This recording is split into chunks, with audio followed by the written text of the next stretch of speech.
ఈరోజు Bhogapuram airport opening సందర్భంగా చంద్రబాబు నాయుడు గారు మాట్లాడుతూ, "ఈ ఎయిర్‌పోర్ట్‌కి కొబ్బరికాయ కొట్టింది నేనే, గుమ్మడికాయ కట్టింది నేనే" అని చెప్పారు. అంటే ఎయిర్‌పోర్ట్ క్రెడిట్ అంతా నాదే అని చంద్రబాబు నాయుడు గారు చెప్పుకునే ప్రయత్నం చేశారు. సహజంగా ఈ మాటలు వైఎస్ఆర్ కాంగ్రెస్ పార్టీ కోపం తెప్పిస్తాయిగా. ఆ పార్టీ తరపున సజ్జల రామకృష్ణారెడ్డి గారు ప్రెస్ మీట్ పెట్టారు. ఆయనేమంటారు, "నీదేం లేదు అంతా జగన్మోహన్ రెడ్డిదే. నువ్వు అధికారాన్ని కోల్పోయే ముందు కొబ్బరికాయ కొట్టావు. మళ్ళా మేము గట్టాక నువ్వు అధికారంలోకొచ్చి గుమ్మడికాయ కట్టుకుంటున్నావు" అని సజ్జల రామకృష్ణారెడ్డి గారు చెప్పుకునే ప్రయత్నం చేశాడు. అంటే అధికారాన్ని కోల్పోయే ముందు చంద్రబాబు నాయుడు గారు కొబ్బరికాయ కొట్టారట. జగన్మోహన్ రెడ్డి గారు ఎయిర్‌పోర్ట్ కడితే మళ్ళీ చంద్రబాబు నాయుడు గారు అధికారంలోకి రావటం వల్ల ఇప్పుడు గుమ్మడికాయ కట్టే అవకాశం చంద్రబాబు నాయుడు గారికి దక్కిందట. ఇది సజ్జల రామకృష్ణారెడ్డి గారు చెప్తున్న మాట. ఇక్కడ నేనేమంటానంటే, అసలు ఒక అద్భుతమైన అవకాశాన్ని జగన్మోహన్ రెడ్డి గారు మిస్ అయ్యాడు.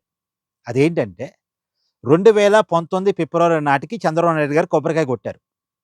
అంటే భోగాపురం ఎయిర్‌పోర్ట్‌కి శంకుస్థాపన చేశారు. ఫౌండేషన్ స్టోన్ వేశారు. ఫౌండేషన్ స్టోన్ వేయటం అంటే అప్పటికే పర్మిషన్స్ వచ్చాయి. భూసేకరణ దాదాపుగా అయిపోయింది 80% పైగా. సో, టెండర్ ప్రక్రియ కంప్లీట్ అయిపోయింది. మొత్తం దాదాపుగా అంతా క్లియర్ చేసి ఫౌండేషన్ స్టోన్ వేశారు. తర్వాత వెంటనే జగన్మోహన్ రెడ్డి గారి చేతికి అధికారం మారింది.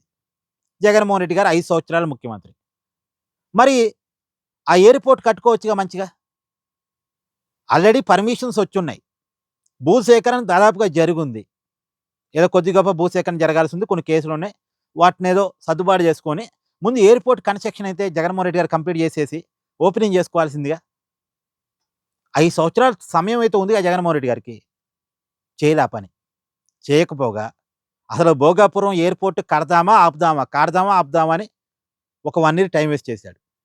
2020లో కడదామని డిసైడ్ అయ్యాడు. 2200 ఎకరాల్లో కడదామని డిసైడ్ అయ్యాడు. మరి డిసైడ్ అయిన తర్వాత అయినా సరే స్టార్ట్ చేశాడా? లేదు. ఇప్పుడు చంద్రబాబు నాయుడు జీఎంఆర్‌కి ఆ ప్రాజెక్ట్ ఇచ్చాడు కాబట్టి, ఆ జీఎంఆర్‌కి ఆ టెండర్ అంటే చంద్రబాబు నాయుడు ఇచ్చినోడికి మళ్ళా ప్రాజెక్ట్ ఇవ్వటం ఏంటి అని జీఎంఆర్ టెండర్‌ని క్యాన్సిల్ చేశాడు. మరి క్యాన్సిల్ చేసినోడు వేరే వాళ్ళకి టెండర్ ప్రక్రియ ఇచ్చి పని స్టార్ట్ చేపించాడంటే అది చేయలే. మళ్ళీ అదే జీఎంఆర్‌తో 2022లో మళ్ళీ ఒప్పందం చేసుకున్నాడు. చూడండి.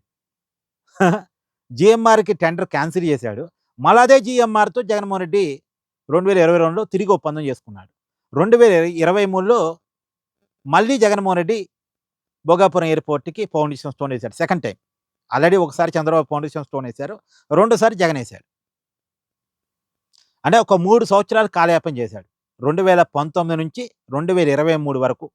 అంటే 4 సంవత్సరాలు దాదాపుగా. 3.5 సంవత్సరాలు కాలయాపన చేశాడు. ఈ 3.5 సంవత్సరాల్లో అసలు భోగాపురం ఎయిర్‌పోర్ట్ కట్టడం కూడా అయిపోయేది. ఈ 2023 మేలో జగన్మోహన్ రెడ్డి ఫౌండేషన్ స్టోన్ ఏయకుండా అసలు ఓపెనింగ్ చేసే పరిస్థితి ఉండేది. జగన్మోహన్ రెడ్డి గారు అధికారంలోకి రాంగానే భోగాపురం ఎయిర్‌పోర్ట్‌ని గనక శరవేగంగా పనులు కంప్లీట్ చేపిచ్చి గనక ఉంటే, ఎందుకంటే అన్ని రకాల పర్మిషన్స్ ఉన్నాయి. ల్యాండ్ సిద్ధంగా ఉంది. అన్ని ఇబ్బందేమీ లేదు కాబట్టి, అసలు దాన్ని ముందుకు తీసుకెళ్ళి ఏమన్నా కోర్ట్ కేసులు అది ఇది ఉంటే వాటినేదో మాట్లాడి డీల్ చేసుకుంటూ, ఓ పక్కన కన్‌స్ట్రక్షన్ కంప్లీట్ చేసుంటే 2023లో జగన్మోహన్ రెడ్డి గారి చేతుల మీదుగా ఆ ఎయిర్‌పోర్ట్ ఓపెనింగ్ జరిగుండేది. అప్పుడు జగన్మోహన్ రెడ్డి క్రెడిట్ అడుక్కోవాల్సిన పరిస్థితి ఎందుకుండేది? ఆటోమేటిక్‌గా వచ్చేది. కానీ దాన్ని ఆయన వదిలేసుకున్నాడు. వదిలేసుకొని ఇప్పుడు చంద్రబాబు నాయుడు గారు 2024 అధికారం వచ్చిన తర్వాత పనులు వేగవంతంగా చేసి దాదాపు జగన్మోహన్ రెడ్డి గారు అంటే 2023 మేలో సెకండ్ టైమ్ ఫౌండేషన్ స్టోన్ వేశాడు కదా! ఇంకా 1 ఇయర్ అధికారంలో ఉన్నాడు కదా! ఫౌండేషన్ స్టోన్ వేసిన తర్వాత కూడా ఆ 1 ఇయర్ పాటు కొన్ని పనులు జరిగాయి. ఒక 25, 26% జరిగాయి. మిగతా పనులు మళ్ళా ఈ కూటమి అధికారంలోకి వచ్చిన తర్వాతే 75, 76% పనులు కంప్లీట్ చేసి ఇవాళ ఓపెనింగ్ చేసుకుంటున్నారు.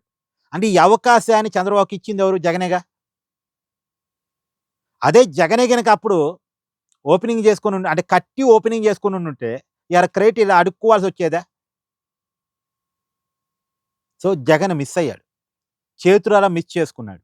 ఎందుకు? అభివృద్ధికి వ్యతిరేకంగా ఉండటం వల్ల. సో, మిస్ చేసుకొని ఇయాల ఏడిస్తే ఏమొస్తది చెప్పండి? అవకాశం వచ్చినప్పుడు మిస్ చేసుకొని అంటే ఆకులు కాలేక చేతులు కాలేక ఆకులు పట్టుకోవడం అంటారు కదా! అది. ఇప్పుడు జగన్మోహన్ రెడ్డి గారి పరిస్థితి అలా ఉంది.